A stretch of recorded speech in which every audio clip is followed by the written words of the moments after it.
Pongámonos en presencia de nuestro Señor, en el nombre del Padre, del Hijo y del Espíritu Santo. Amén. Concede, oh Dios, al Rey tu propia justicia y rectitud, para que con rectitud y justicia gobierne a tu pueblo y a tus pobres. Ofrezcan las montañas y los cerros paz y rectitud al pueblo. Que haga justicia el Rey a los pobres, que salve a los hijos de los necesitados y aplaste a los explotadores. Que tenga el Rey temor de ti por siempre, mientras el sol y la luna existan. Que sea como la lluvia y el rocío que riegan la tierra y los pastos. Que abunden la paz y la rectitud en los días de su reinado, hasta que la luna deje de existir. Que domine de mar a mar, del río Éufrates al último rincón del mundo. Que sus enemigos que habitan en el desierto se rindan humillados ante él. Que le traigan regalos y tributos los reyes de Tarsis y de las islas, los reyes de Sabá y de Sebá. Que todos los reyes se arrodillen ante él. Que todas las naciones le sirvan, pues él salvará al pobre que suplica y al necesitado que no tiene quien lo ayude. Tendrá compasión de los humildes y salvará la vida a los pobres. Los salvará de la opresión y la violencia, pues sus vidas les son de gran valor.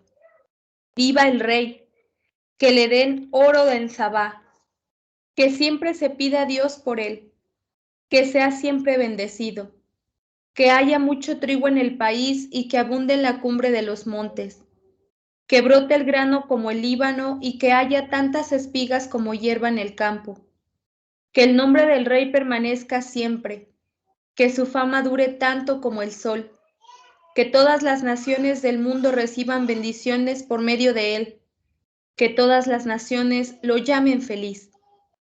Bendito sea Dios, Señor y Dios de Israel, el único que hace grandes cosas. Bendito sea por siempre su glorioso nombre. Que toda la tierra se llene de su gloria. Amén. Gloria al Padre, al Hijo y al Espíritu Santo, como era en el principio, es ahora y siempre, por los siglos de los siglos. Amén.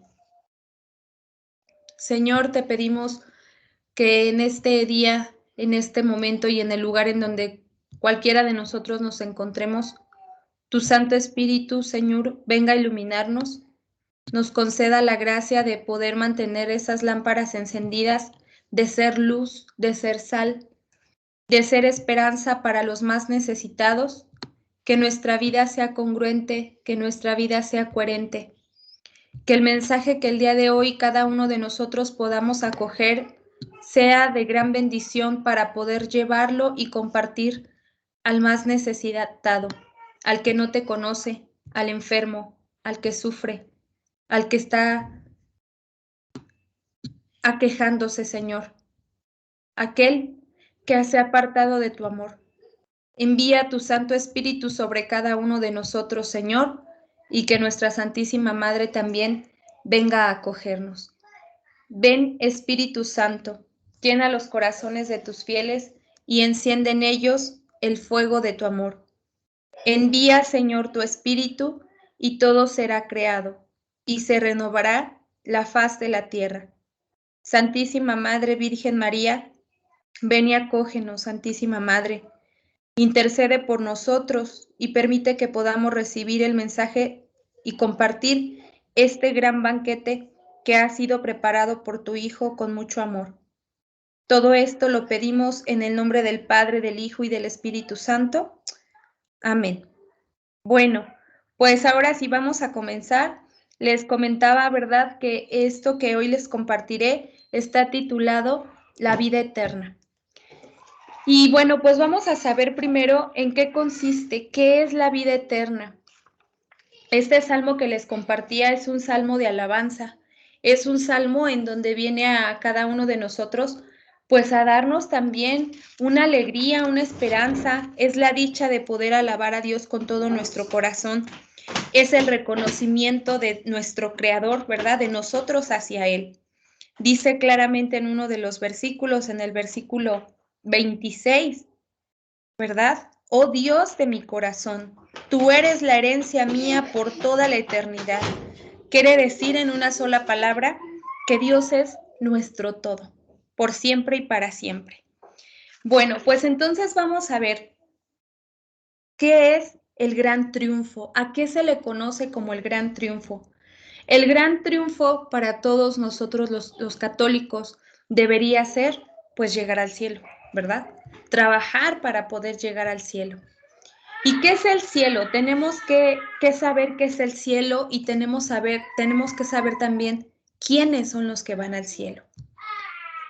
Todos aquellos que se llaman cristianos, ¿verdad? Todo cristiano que cree en Dios, que Dios lo ha creado todo para que podamos gozar de esa gloria eterna, es aquel que se vuelve poseedor del cielo, es aquel que se vuelve poseedor de este gran triunfo. Y además que pues que vamos siendo instruidos por nuestra Santa Madre Iglesia desde su origen. Entonces, en un concilio, sobre todo este concilio es dado, ¿verdad?, en una constitución de Benedicto XII. Y en esta enmarca que desde que Jesucristo subió a los cielos, estaban abiertos para los justos. Ese es el primer punto que está enmarcada en esta constitución de Benedicto XII, que desde que Jesucristo subió a los cielos, estos están abiertos para los justos. El segundo punto es que ahí ven intuitivamente la esencia divina. Tercero, que viéndola gozan de ella. Cuarto, que esta visión y este gozo los llenan de felicidad y en ellos tienen la vida y el descanso eternos. Quinto, que han de ser eternos sin jamás interrumpirse, ni mucho menos desaparecer. Ahí no va a desaparecer esa visión que se ha tenido, pero tampoco va a desaparecer ese gozo. Y en el sexto punto que se enmarca en esta Constitución viene la afirmación de que la visión y el gozo son proporcionados a los méritos de los bienaventurados. Decíamos que la palabra bienaventurado significa alegrarse, pobres, ¿no? Alégrense ustedes, los bienaventurados. Y que además hace referencia a aquellos que en la tierra aceptaron una gran prueba, una gran tribulación. Esos son los bienaventurados. Y para ellos van a ocurrir estas cosas. De ellos será el gran triunfo llamado cielo. Y número 7, que aún los que tengan mayor gloria no podrán comprender la infinidad de Dios, ya que es incomprensible. Imagínense, ¿no? O sea, si nosotros aquí en la tierra no alcanzamos a comprender, no se alcanza en su totalidad a entender la divinidad de Dios, dice que ni siquiera, ¿verdad?, aquellos que tengan mayor gloria van a lograr comprender la infinidad de Dios. Esto es algo que, bueno, no solamente no lo vamos a terminar de comprender aquí, sino también en el cielo. Viene también a decirnos, y sobre todo esto viene en las Sagradas Escrituras, en el libro del Apocalipsis, que es el último libro del Nuevo Testamento. Ahí se nos enmarca en el capítulo 6, versículos del 9 al 10 y del 13 al 14. Vi una multitud tan numerosa que nadie podía contar, de toda nación, de toda tribu, de todo pueblo y lengua. Estaban delante del trono, delante del Cordero, revestidos de vestiduras blancas y tenían palmas en las manos, y cantaban con grandes voces diciendo: la salvación es debida a nuestro Dios, que está sentado en el trono y al Cordero. Uno de los ancianos tomando la palabra me dijo: ¿quiénes son y de dónde han venido estos que están revestidos de vestiduras blancas? Y yo le respondí: Señor, tú lo sabes. Me dijo: son los que vienen de una gran tribulación y los que lavaron sus vestidos y los blanquearon en la sangre del Cordero. Palabra de Dios, te alabamos, Señor. Si nosotros nos detenemos a reflexionar y volvemos a releer este texto, es un texto en donde se nos asegura que todos aquellos que en la tierra han aceptado vivir una gran tribulación y una gran lucha, ¿verdad? Vamos a poder ser, ¿qué dice? Revestidos. Aquellos que se han dejado revestir con esas vestiduras. Aquellos de los cuales sufrieron grandes tribulaciones, pero decidieron lavar sus vestidos y los blanquearon en la sangre de Cristo.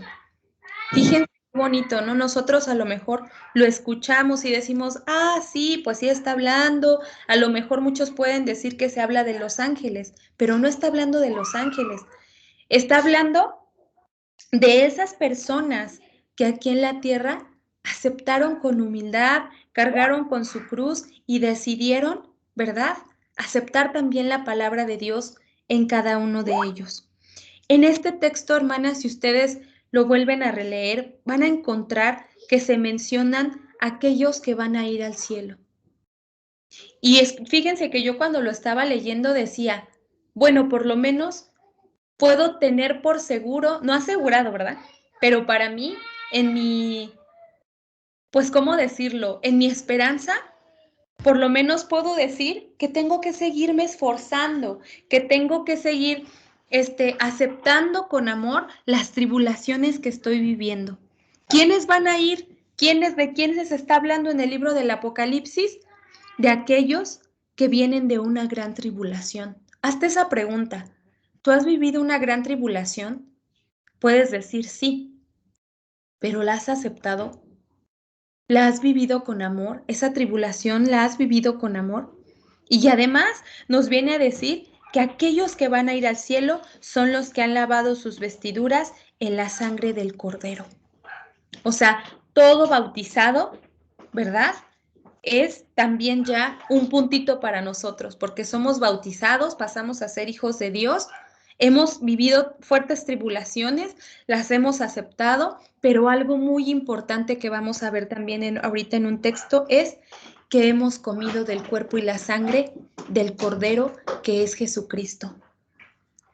La gran tribulación a la que se refiere aquí es la prueba de esta vida, es la lucha constante de las fuerzas del bien contra las fuerzas del mal. Hemos escuchado también en las Sagradas Escrituras cuando se nos habla que la lucha no es contra carne ni contra sangre, sino contra huestes y potestades, o sea, contra espíritus que no podemos ver.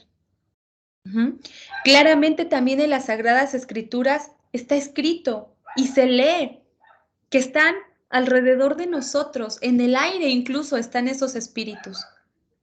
Entonces, ¿contra quién es la lucha?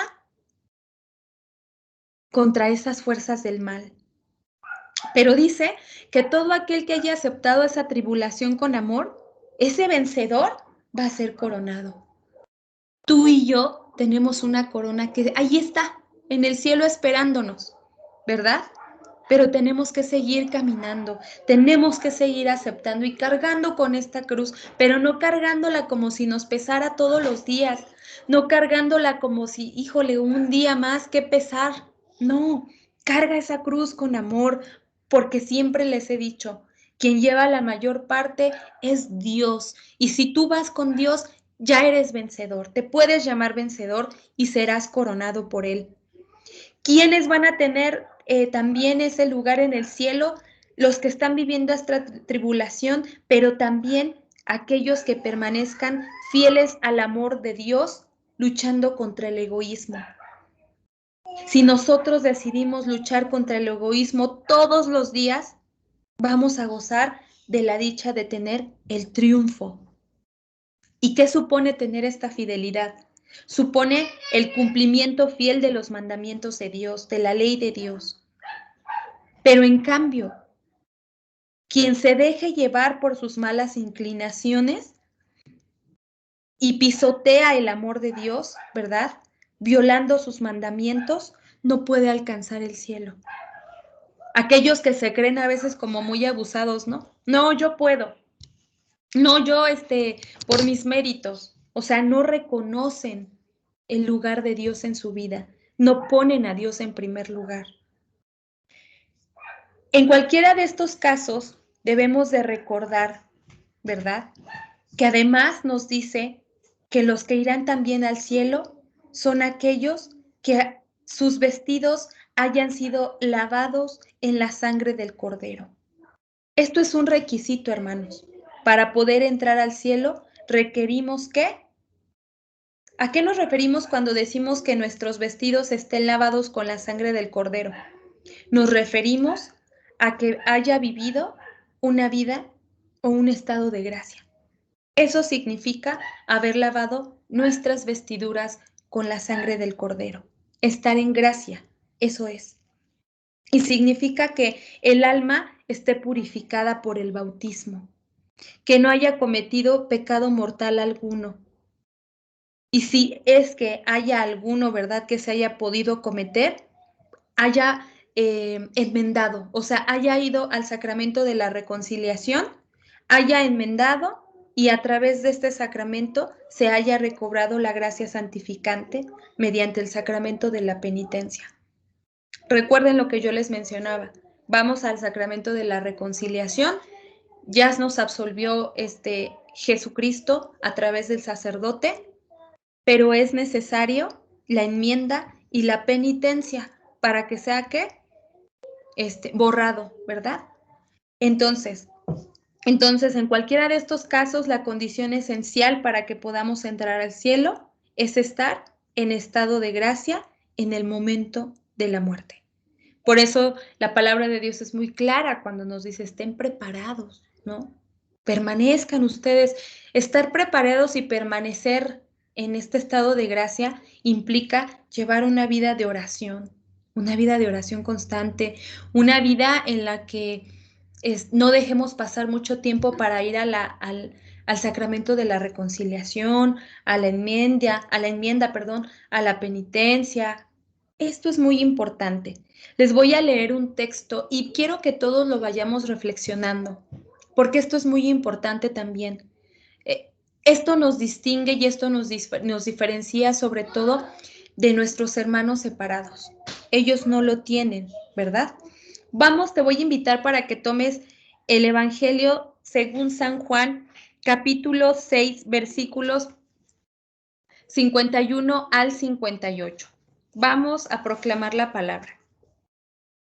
Yo soy ese pan vivo que ha bajado del cielo. El que come de este pan vivirá para siempre. El pan que yo daré es mi propia carne. Lo daré por la vida del mundo. Los judíos se pusieron a discutir unos con otros. ¿Cómo puede éste darnos a comer su propia carne? Jesús les dijo, les aseguro que si ustedes no comen la carne del Hijo del Hombre y beben su sangre, no tendrán vida. El que come mi carne y bebe mi sangre, tiene vida eterna, y yo lo resucitaré en el último día. Porque mi carne es verdadera comida y mi sangre es verdadera bebida. El que come mi carne y bebe mi sangre, vive unido a mí y yo vivo unido a él. El Padre que me ha enviado tiene vida y yo vivo por él. De la misma manera, el que se alimenta de mí vivirá por mí. Hablo del pan que ha bajado del cielo. Este pan no es como el maná que comieron los antepasados de ustedes, que a pesar de haberlo comido murieron. El que come de este pan vivirá para siempre. Palabra de Dios, te alabamos, Señor. Bien, fíjense, ustedes saben, hemos escuchado ya este texto y ustedes saben en este evangelio que significa la buena nueva para nosotros. Este evangelio nos está haciendo referencia al momento en el que nosotros vamos a la Eucaristía y recibimos el cuerpo y la sangre de Cristo. Este evangelio trata de explicarnos a nosotros, Jesús, ¿verdad? Viene a explicarnos a cada uno de nosotros. Jesús, hermanos y hermanas, recordemos que Él siempre busca ir más allá. Él siempre busca darle una mayor profundidad a sus palabras, a sus enseñanzas, pero lo quiere hacer de una manera en la que podamos entenderlo. Lo quiere hacer de una manera en la que nosotros podemos acoger su palabra. Entonces, Jesús quiere siempre ir más allá y quiere alimentarnos de Él. pero es un alimento literal. Si ustedes recuerdan, es un evangelio que la semana pasada veíamos, en donde se explica, ¿verdad?, qué es lo que se recibe al momento de ir a la Eucaristía. Entonces, Jesús quiere alimentarnos de Él, así como el cordero, que no solamente es un símbolo en el cual solamente moría el animalito y ya y se alimentaban de él. No, Él quiere que también el pueblo, ¿verdad?, sea alimentado de ese cordero para poder ganar la salvación, para poder caminar a través de un rito. Pero si nosotros lo analizamos, debe de quedar claro que Dios no necesita de ritos para que podamos tener un encuentro con el hombre, ¿verdad? Dios no necesita de ritos para poder tener un encuentro con el hombre. ¿Y por qué no necesita de ritos? Porque es Dios. Es el Todopoderoso, es el magnánime. Más bien, es el hombre quien sí necesita de ritos para poder tener un encuentro con Dios.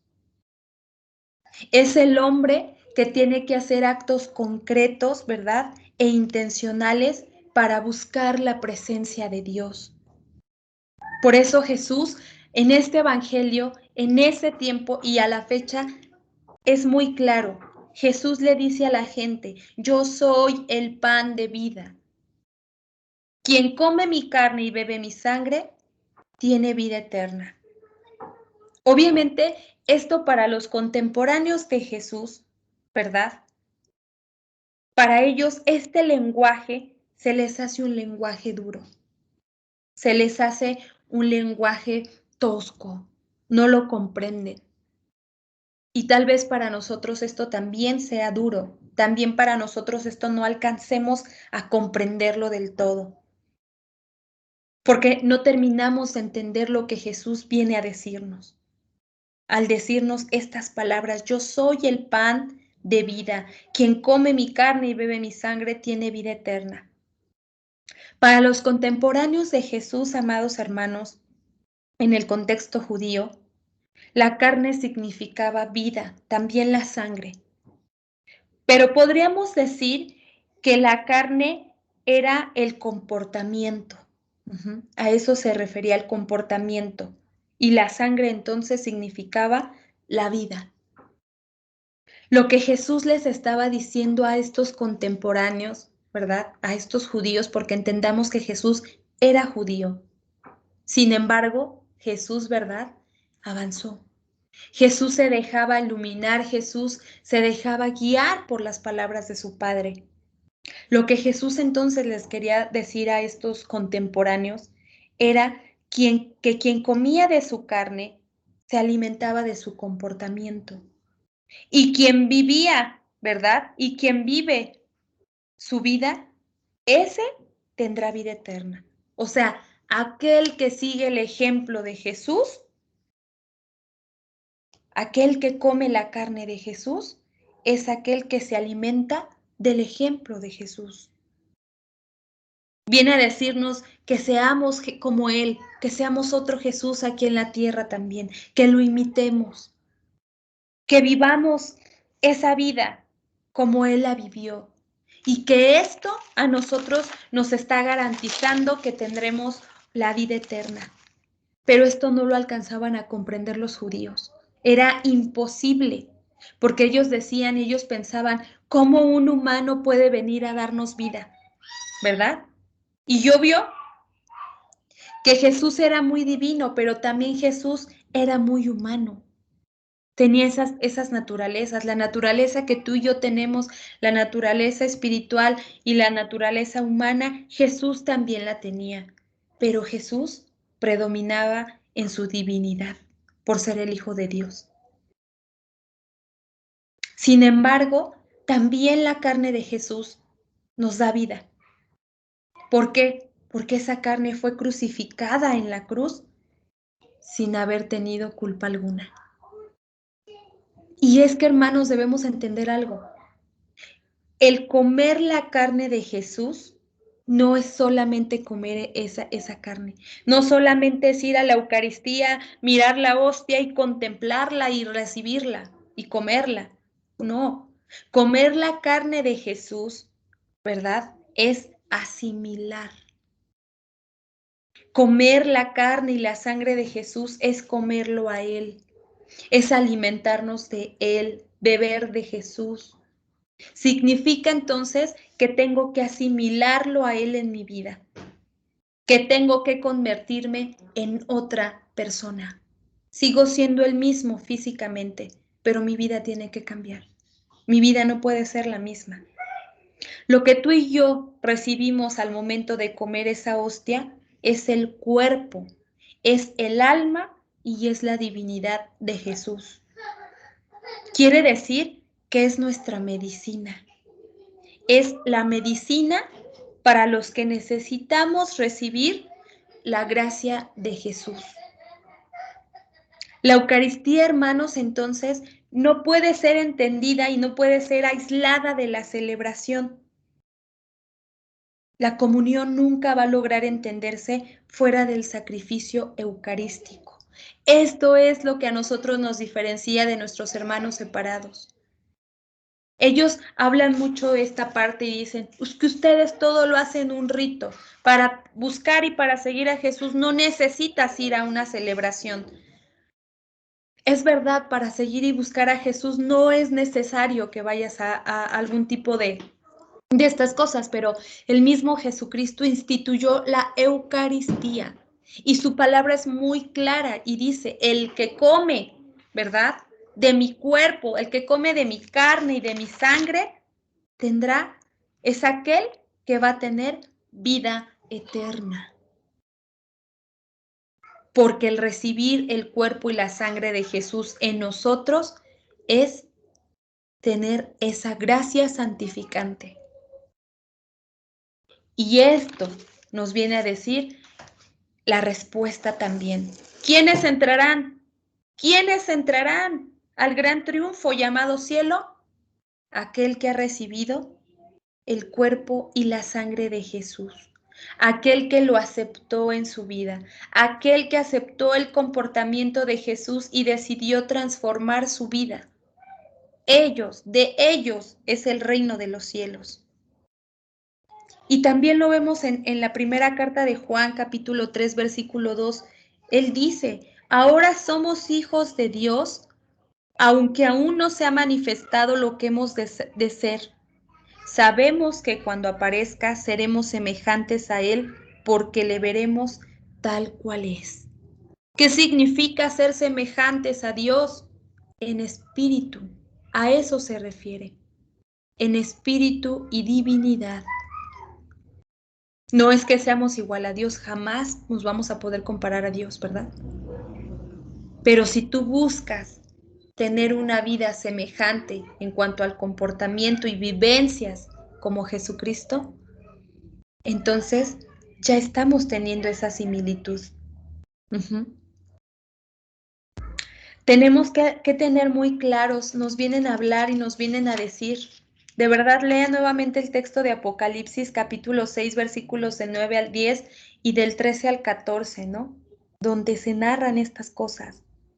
Imagínense esa persona que vio una multitud, dice que era una multitud tan numerosa que nadie podía contar, de toda nación, de toda tribu, de todo pueblo y de toda lengua, y que estaban delante del trono, delante del Cordero, revestidos de vestiduras blancas y tenían palmas en las manos y cantaban con grandes voces.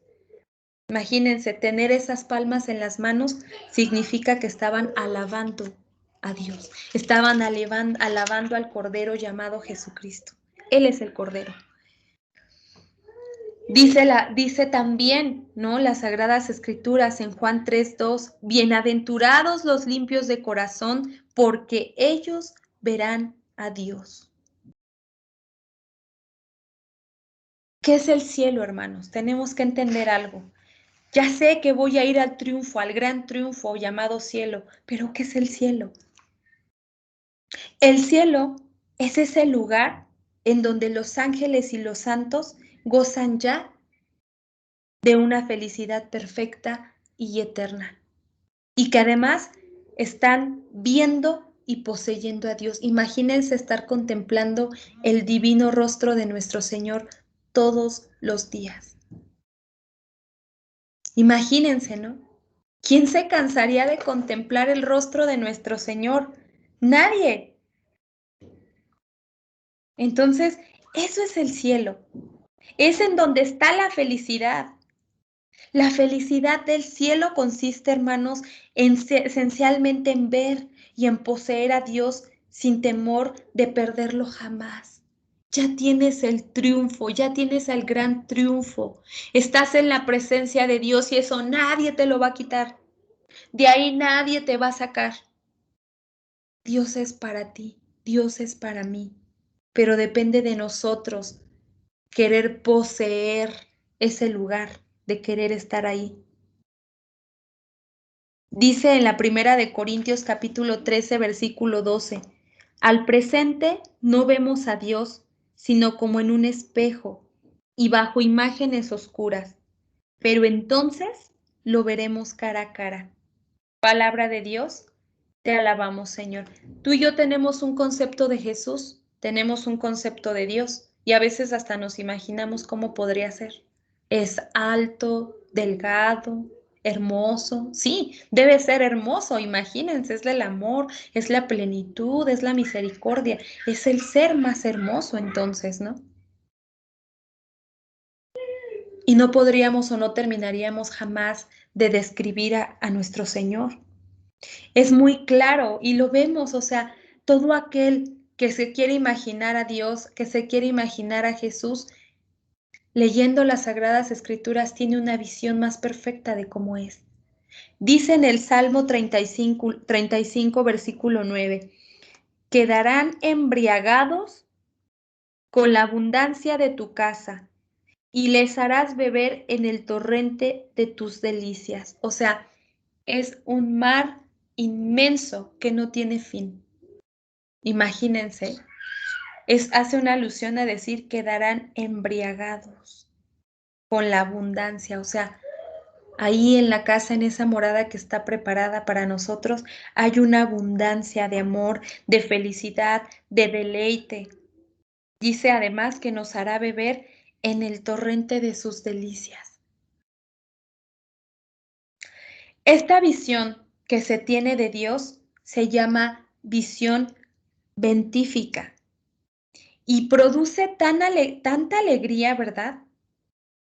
Imagínense, ver a Dios cara a cara, que te produzca tanta alegría que arranque, que destierre todo sufrimiento y todo pesar, toda enfermedad. Ahí se va todo eso, todo pesar. Como dice San Juan en el Apocalipsis 21:4, Dios enjugará de sus ojos todas las lágrimas. Ni habrá ya muerte, ni llanto, ni alarido, ni habrá más dolor, porque las cosas de antes son pasadas. Palabra de Dios, te alabamos, Señor. Las cosas de antes son pasadas. Y esta palabra, hermanos, es tan presente que no solamente será o no solamente se cumplirá cuando vayamos a la presencia de Dios. Todo aquel que ha decidido seguir a Jesucristo y que además ha aceptado la gran tribulación con amor y la ha hecho su hermana, además, Dios le enjugará de sus ojos todas sus lágrimas. Además, ya no va a haber muerte, ya no va a haber llanto, ya no va a haber alarido, dice que no habrá más dolor, pero tampoco va a haber desesperación.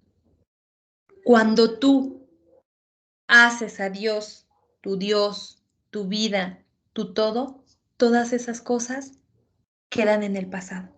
Por eso la palabra de Dios es muy clara, porque las cosas de antes son pasadas. Si ustedes se fijan, ayer yo les decía, ¿no? En el Evangelio, es que Dios no tiene tiempo. Más bien, Dios se introdujo en nuestro tiempo y lo hizo en la persona de Jesucristo. De Él se valió. Dios se vale de su Hijo para podernos entender. Dios se vale de su Hijo para venirnos a decir a través de su palabra que vivamos el presente, que vivamos, vive, nos viene a decir, vive, disfruta, sé feliz con lo que tienes. Lo único seguro que tenemos en la vida, les decía, es hoy. Es hoy, es este momento que estamos compartiendo la palabra de Dios. El mañana no lo tenemos. Nadie tiene asegurado el mañana. Todavía no ha sucedido. Entonces, nuestro Señor quiere que vivamos este presente. Fíjense qué hermoso, ¿no?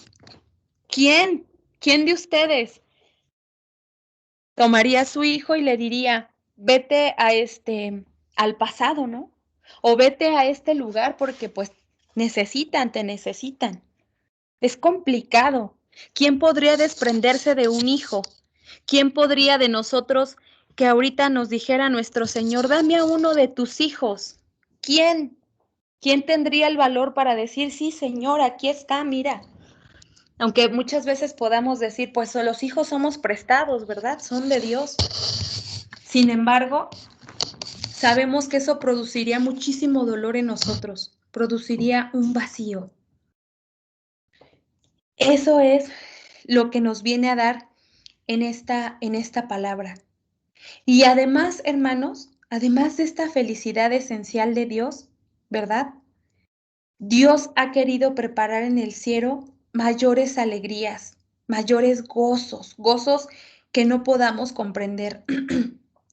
Perdón, gozos superiores a cuanto nosotros podamos imaginar. Imagínense que nuestra visión en la tierra es muy corta, es muy limitada. O sea, nosotros podemos decir, ay, no, pues a lo mejor estar allá con Dios, pues sí, imagínense, yo me imagino como el paraíso, ¿no? Esa es mi visión, como el paraíso, pasto lleno así verde, ríos de agua viva, no sé, cosas así, ¿no? Muchas flores, pero mi visión es muy limitada, ¿saben?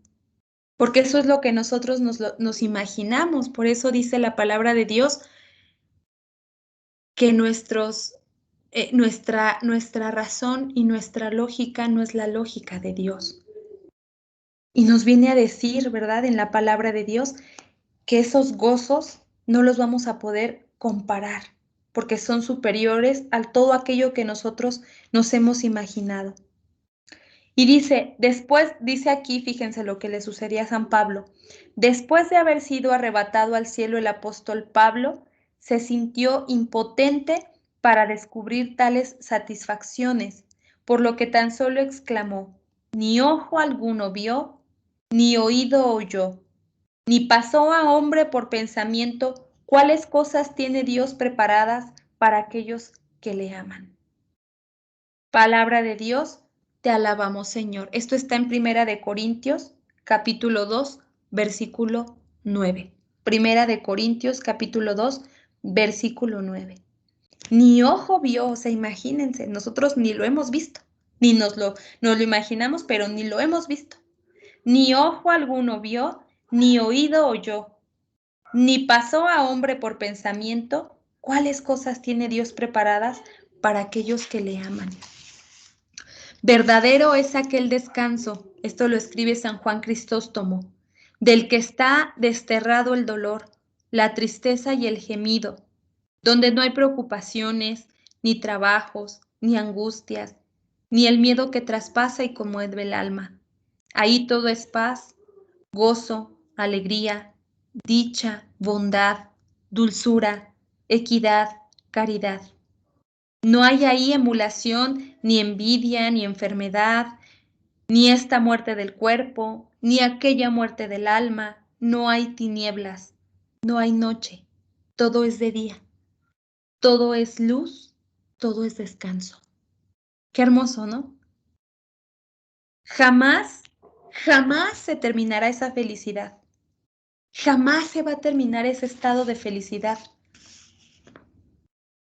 Porque la dicha que en el cielo, ¿verdad? Hay de las de las almas que ya gozan, de esas almas santas, desde el momento de su muerte, la gozarán también los cuerpos cuando resucitados se unan para siempre a ellas. Les decía anteriormente, el panteón, no sé cómo más le digan ustedes en algunos países, por ejemplo en Colombia, no sé cómo le digan, pero pues se le conoce de diferentes maneras.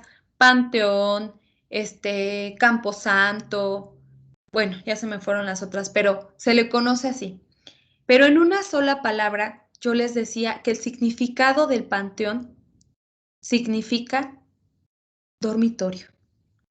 O sea, ahí es en donde reposan los cuerpos.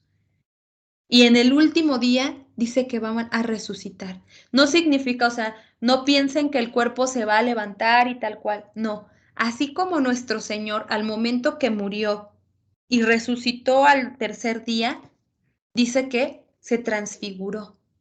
Lo que va a suceder con nosotros es que vamos a tener una especie de transfiguración.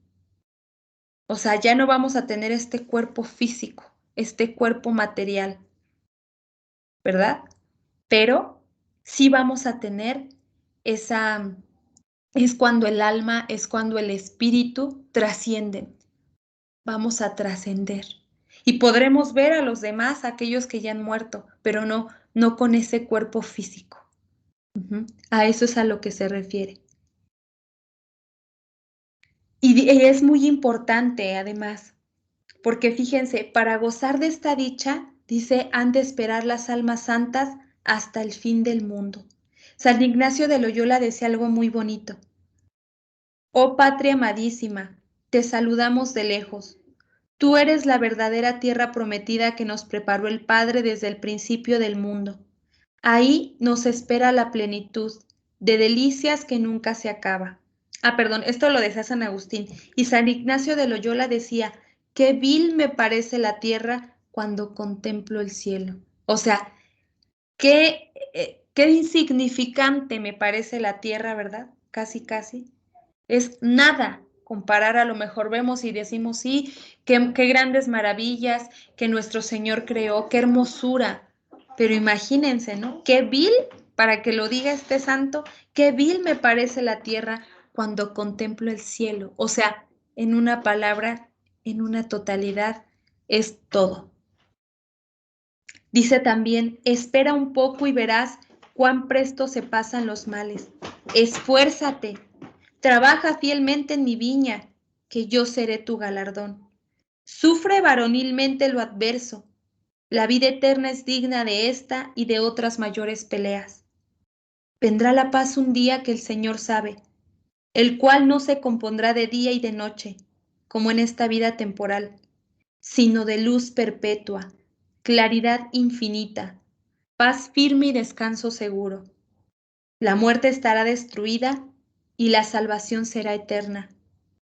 Ninguna congoja habrá ya, sino bienaventurada alegría, dulce y gloriosa compañía. Oh, si vieses las coronas eternas de los santos en el cielo, y de cuánta gloria gozan ahora los que eran en este mundo despreciados y tenidos por indignos de vivir. Por cierto, luego te humillarías hasta la tierra y desearías más ser justo a todos que mandar a uno. No codiciarías los días alegres de esta vida, sino antes te gozarías de ser atribulado por Dios y tendrías por grandísima ganancia ser ternido por nada entre los hombres. Oh, si gustases estas cosas y las rumiases profundamente en tu corazón, ¿cómo te atreverías a quejarte ni una sola vez? ¿No te parece que son de sufrir todas las cosas trabajosas por la vida eterna? Levanta, pues, tu rostro al cielo y mira que todos mis santos, los cuales tuvieron grandes combates en este siglo, ahora gozan y están consolados y seguros. Ahora descansan en paz y permanecerán conmigo sin fin en el reino de mi Padre. Esto es Son unos estribillos que han sido tomados de un libro que se está titulado Imitación de Cristo y lo pueden buscar, ya todo está en Google, lo pueden buscar ahí, se llama Imitación de Cristo y está en el capítulo 47. Entonces, imagínense, ¿no? Haciendo un resumen, imagínense cómo será la dicha, qué tan grande será esa dicha producida por la visión de la santísima humanidad de nuestro Señor Jesucristo, de la Santísima Virgen, de la gratísima compañía de los ángeles y de los santos. Tengamos, hermanos y hermanas, presente que nuestros afectos legítimos, purificados y sublimados, ¿verdad? Van a contribuirán, a la perfección de nuestra felicidad. Goces de las relaciones familiares, goces de las amistades.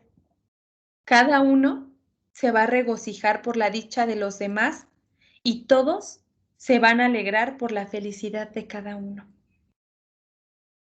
Qué dicha, dice claramente aquí, qué dicha tan profunda experimentan los bienaventurados con la certeza absoluta de que estos goces celestiales no tendrán fin. Si estás viviendo una tribulación y has logrado sentir esa alegría, esa felicidad en medio de la tribulación, imagínate la dicha tan profunda que vas a experimentar en los goces celestiales que no tienen fin. No es algo pasajero, esto es pasajero. Tu tribulación es pasajera, disfrútala, ámala, no la añores tampoco, ni quieras que te dure toda la vida, pero disfrútala porque Dios te la mandó porque te ama, porque quiere consolarte. Es clara su palabra, Él va a enjugar, Él ya está enjugando tus lágrimas. Tus lutos se van a terminar y vendrá la alegría. Para todo hay un tiempo. Decía San Agustín, los bienaventurados estarán siempre saciados y siempre hambrientos, siempre saciados por el disfrute de una dicha que colmará completamente sus deseos y siempre hambrientos porque querrán siempre disfrutarla.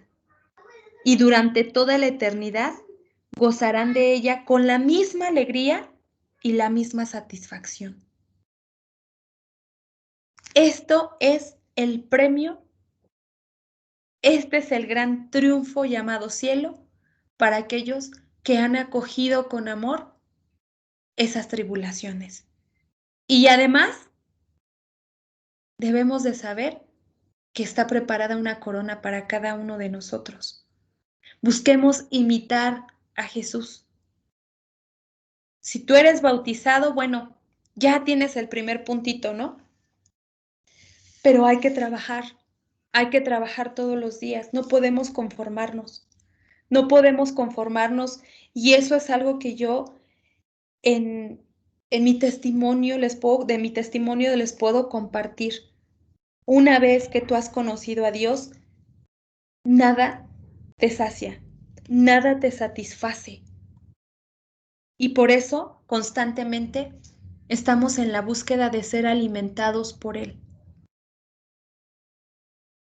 Decía San Agustín, mi corazón no tiene sosiego, mi corazón nada le satisface, nada logrará satisfacernos aquí en la tierra hasta que gocemos de esa presencia, porque Dios llena todo, Dios lo es todo. Entonces, busquemos trabajar, busquemos llenarnos del amor de nuestro Señor. Estas palabras que nos da San Agustín el día de hoy son para ti y son para mí. Eres bienaventurado, eres bienaventurada. Y debes de saber entonces que estarás siempre saciada, estarás siempre hambriento también, pero estarás siempre saciado por el disfrute de una dicha que colmará completamente tus deseos y siempre hambrientos porque vas a querer siempre disfrutarla. Y durante toda la eternidad vamos a lograr gozar de ella con la misma alegría y la misma satisfacción. Pues vamos a darle gracias a Dios nuestro Señor por esto que el día de hoy nos ha compartido, por venirnos a abrir los ojos, por venirnos a quitar esa ceguera espiritual que muchas veces por la misma tribulación no nos deja ver, viene a nublarnos la vista por las intempestuosas tribulaciones. Vamos a pedirle a nuestro Señor, vamos a ser agradecidos, pero vamos a pedirle que nos conceda la gracia de poder vivir un día a la vez, de poder disfrutar de lo que tenemos. Y busquemos trabajar añorando querer llegar a ese gran triunfo llamado cielo. Señor, yo quiero un lugar, me voy a esforzar, me voy a dejar de quejar, voy a trabajar, voy a luchar, no me voy a conformar con lo que soy, no me voy a conformar con lo que tengo. Quiero ser diferente. Quiero que al momento de poder comer y beber de tu cuerpo y de tu sangre, de tu carne, Señor, pueda tener ese mismo comportamiento, pueda ser otra persona. No quiero ser el mismo, no quiero ser la misma. No quiero ir a las Eucaristías y recibirlas como algo sencillo, una Eucaristía más. Quiero, Señor, que todo mi ser sea transformado. Quiero ser revestido, quiero que mis vestiduras sean tan blancas como las tuyas, Señor. Por eso, como dice así tu Salmo 51, Señor, lávame, lávame con hisopo para quedar más blanco y más limpio. Y ayúdame, Señor, si en algún momento me equivoco, corrígeme. Ayúdame a sentir esa contrición de corazón, Señor, y enmendar y tener la conciencia de no volver a ofenderte a través de mis acciones. Todo esto, Señor, te lo pedimos en esta noche, en el nombre del Padre, del Hijo y del Espíritu Santo. Amén. Muchísimas gracias.